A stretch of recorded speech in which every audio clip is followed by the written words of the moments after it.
I hear a lot of negative things said about jail and prison medical staff. But I spent close to 5 years in federal prison and 3 months in a county jail, and I've experienced medical in both. And so I think my opinion is relevant, so I'll share what I think. So in prison, there were so many situations where girls would fake injuries and sickness, which make it difficult for prison staff, right? There were also situations where people had real problems and they didn't get the help they needed, which makes it difficult for inmates. When I was at the county jail, I went in and I had like a full-on mental breakdown, so they put me in medical. I had witnessed somebody being shot at the courthouse. I was 3 weeks away from my own trial. My children's lives were on the line, and I literally had a meltdown. They put me in a cell for 10 days. They took my clothes and pretty much just left me there, and it was completely traumatic, probably one of the most traumatic experiences of my life.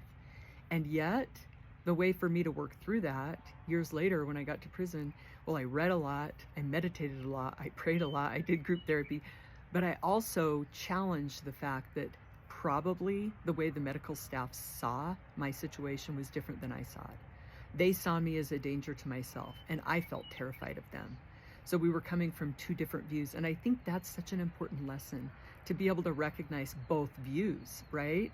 Because if you're dealing with the justice system and you think that all the prosecutors or the judges are good or bad, you're missing it. They're just people. The same thing with inmates, people that go to prison. If you think that they're all bad people, they're all convicts and they deserve to be there, you're missing it. There's two sides to that. We're all human and we're all on the same team. So my experience with medical was this. When I was in prison, medical was usually pretty good at dealing with an emergency or problems that arose. Like when I went to medical, they gave me the attention that I needed. I avoided it because I had so much trauma with medical, I didn't want to even be there.